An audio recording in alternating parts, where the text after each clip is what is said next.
Mahalagang paalala, ang lahat ng mga balitang aking inihahayag ay hindi sa akin mismo nanggaling. Ito ay galing sa mga source ng Aldab Nation sa iba't ibang social media platform. Ako ay tagapaghatid lamang at nagbibigay ng komento.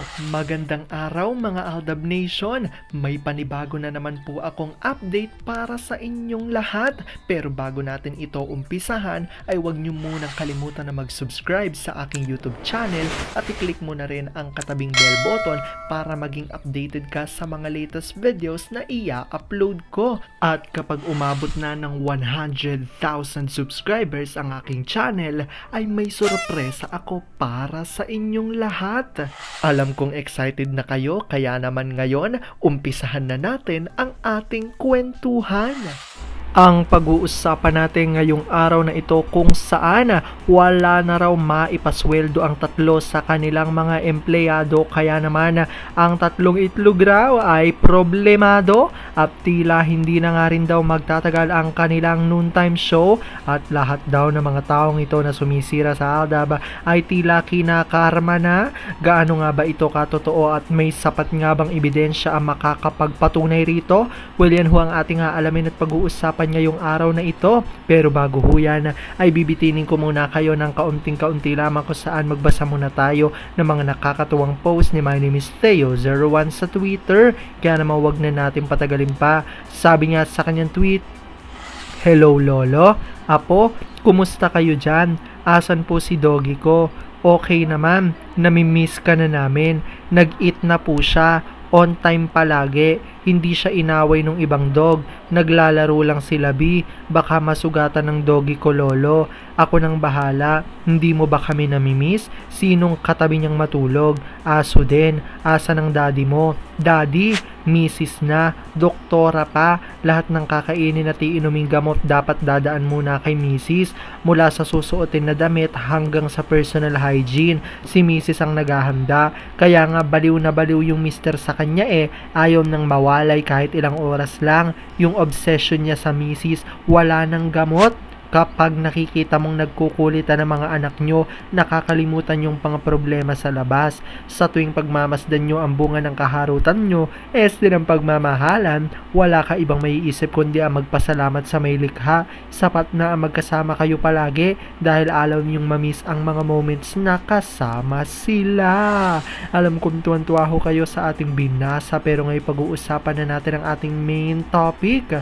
Oops! Wait lang, saglit lang to. May ipapaalala lang ako para sa mga bago pa lang sa aking channel. Huwag niyong kalimutan na mag-subscribe sa aking YouTube channel at i-click niyo na rin ang notification bell para lagi kayong updated sa mga latest videos na i-upload ko at para maging parte na rin kayo ng aking Fanatics channel family. Well, alam kong super excited na kayo sa ating kwentuhan, kaya naman dumako na tayo sa ating main topic. Gaano nga ba katotoo na wala na raw maipasweldo ang tatlo sa kanilang mga empleyado, kaya naman ang tatlong itlog ay problemado? At para sa kanila hindi na rin daw magtatagal ang noontime show dahil ang lahat ng ito ay kinakarma na. Gaano nga ba ito katotoo at may sapat nga bang ebidensyang makakapagpatunay rito?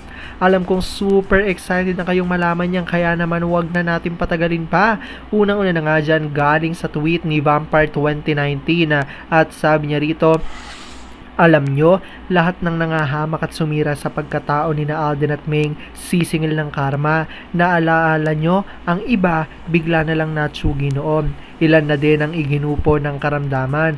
Yung iba nagmamayabang pa. Ang yabang noon ni Froggy. Porket asawa niya na ang isang manyakis, bakit immortal ba yan? Ngayon, magmayabang siya. Alam naman ng lahat na mahina ang show nila. Pride na lang ang puhunan. Malaking tulong din ang show na yan sa political careers sa mga gustong tumakbo sa susunod na halalan. Again, tandaan natin, hindi porket nagpapatuloy ang show, kumikita." Tignan nyo ang Mendo family sa kakasawsaw sa palabas ng Z Family. Nakarma na din at ayaw lang maamin kasi ang tataas ng ere, lalo na si Mary the Storm. Payo ko lang sa inyo, tigilan mo yung panggagamit sa isang Main Mendoza at pagsabihan mo yung tatlong siglong itlog na tigilan ng kasinungalingan nila at hindi nakakabuti sa image at show nila. have the balls to speak up. Isa ka ng mambabatas. Gaya ng TVJ, puspusa ng pagsali. Sino ngayon ang natamaan? Di ba ang show nila spaghetting pababa ang ratings? Huwag lang nilang i-base sa Luzon lang. Dapat sa whole Philippines. Kahit Luzon nga na overtake na sa kanila, Aldab pa rin. At ito naman ang balita na nanggaling kay Baby G Solvernuez. May info pa po na problemado na raw ang 3 century eggs sa pagsweldo sa kanilang mga staff. At sabi dito ni Vampire 2019, hindi nakakapagtaka yan kasi mahina ang kita nila, karma na yan, Aldab pa rin. At galing naman kay Isidro Salazar, true po kayo dyan, madam. Isa-isa na silang kinakalawit ni Karma. Sabi naman ni Babe Lim, yung 3 bugok, malakas pang mga kamandag, kaya hindi pa natitegi at hindi pa rin nagkakasakit. Pero yung show nila, inaalat na deserve. At galing naman kay Gabriela Asaya Gaya, tumpak ang lahat ng namuno at sumali sa Sarsuela ay hindi pinagpapala. Sa halip na umasensong mga ulol, may nagkaramdaman at doon napunta ang perang nakuha sa Sarsuela. Ang kasamaan ay hindi pa hihintulutan ng Panginoon Diyos na manalo. God wins. Ayan niya ang paninindigan ng mga Aldab Nation na dahil nga raw sa mga ginagawa ng Zarzuela Group sa Aldab ay kinakarma na ang mga ito at problemado na nga raw dahil tila wala nang maisapasweldo sa mga empleyado ng kanilang show. At dahil sa kanila tila hindi na nga rin daw magtatagal ang kanilang noontime show, ayon yan sa ating mga source na Aldab Nation. Alam ko dahil dito marami sa inyo mas lalo ngayong kumakapit at naninindigan na Aldab Nature is real. Pero sabi nga natin na kahit na ano pa man na maging desisyon ni na Alden at Maine sa kanilang buhay, karera at buhay pag-ibig, ay kailangan natin silang suportahan at kailangan natin itong tanggapin ng buong buo dahil yon ang kanilang deserve. At yan ang aking update for today's video.